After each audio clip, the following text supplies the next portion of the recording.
Olá, gente. Eu sou o pastor Lauro Rossini Tonicar, sou membro da Ordem dos Pastores Batistas do Brasil. Minha formação acadêmica conta com bacharelado em teologia e mestrado em educação cristã. Digo isso para dar sentido ao afirmar que os temas sociais, políticos e religiosos que trato são do ponto de vista de uma ética cristã.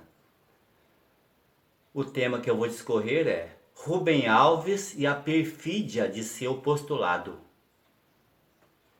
Jesus disse: Pode porventura um cego guiar outro cego? Não cairão ambos no barranco? Todo aquele, porém, que for bem instruído será como o seu mestre. Está registrado em Lucas capítulo 6. O carinho que os simpatizantes de Rubem Alves demonstram nos comentários feitos nas redes sociais sobre suas palestras e entrevistas dá a entender que era muito educado, respeitável, inteligente e de um grau de instrução privilegiado. Ele mesmo dizia que se achava muito sábio. Nem mesmo os contras que recebeu quanto ao conteúdo de suas opiniões tiraram o mérito do que ele foi como pessoa. Ele soube conquistar a simpatia de muita gente distraída quanto ao que escreveu e falou e viveu ileso. Isto é bom porque no mundo das ideias não deveria ter lugar para agressões, mas apenas para críticas. Estamos dizendo críticas no sentido de critério, ou seja, um juízo que permite identificar o que é falso ou verdadeiro. No embate das críticas, reflexões e opiniões, as melhores conquistas são dos mais eloquentes. Porém, a eloquência, por definição, é o poder de convencer por meio das palavras. Aí é que mora o perigo, pois podem se convencer pela eloquência daquilo que é certo ou errado, sagrado ou profano, verdade ou mentira. Um advogado inteligente, por exemplo, que porventura resolva ser esperto, fingido, mentiroso, falso e burlador de leis, é capaz de convencer um tribunal inteiro a inocentar um réu ladrão culpado e depois soltar foguetes e dividir dinheiro com este em liberdade. Com apenas uma frase, Caim convenceu seu irmão Abel a ir com ele ao campo e o matou. Está registrado em Gênesis capítulo 4, versículo 8. Jesus Cristo é o único mestre que a ninguém oferece riscos, pois, além de não possuir a natureza pecadora e indicar o bom e único caminho, ele é o caminho. Além de dizer só a verdade, ele é a verdade. E além de oferecer nova vida, de entregar sua vida na morte e depois retomá-la, ele é a vida. Isso se encontra, por exemplo, no Evangelho de João, no capítulo 14. No caminho da verdade, no sentido da vida, toda a diferença é feita quanto à intenção e à direção indicada pelo mestre cujos ensinos seguimos ou queremos seguir.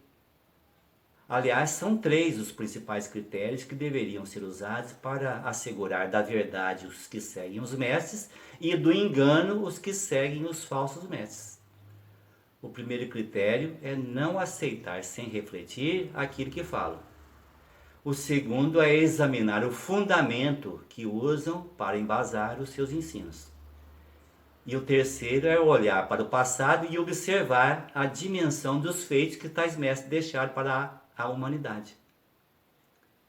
Muitos falsos mestres e incontáveis seguidores, por falta de sólidos fundamentos para o que aceitam, acabam enganando até a si mesmos.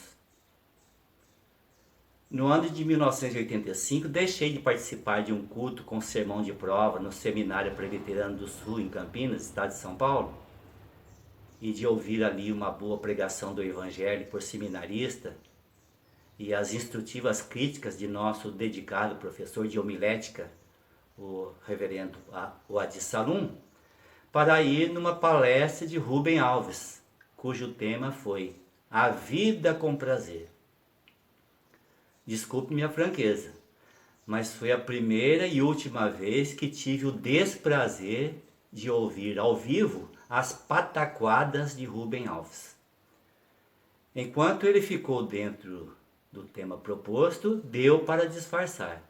Mas quando inventou de se esquivar nas suas costumeiras digressões e falar sobre Deus e religião sem base bíblica, coisa que ele fez de mais escabroso e pérfido por sua vida toda, alguns de nós seminaristas só não deixamos antes do recinto por educação e para vermos até onde ele queria chegar com seus desatinos.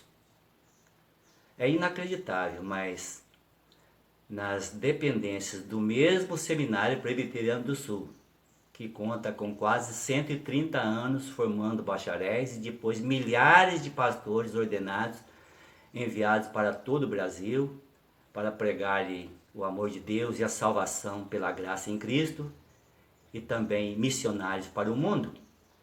Lugar que fomos para estudar mais de 40 disciplinas e de modo especial a teologia, a ciência de Deus, o Deus da Bíblia, o Deus de Abraão, Isaque e Jacó e de nosso Senhor Jesus Cristo.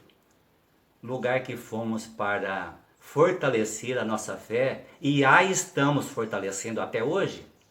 Rubem Alves disse que ali mesmo resolveu negar a inspiração das Sagradas Escrituras e apostatar-se da fé. Repetia com emoção tal embuste como se fosse ele o pai desta heresia.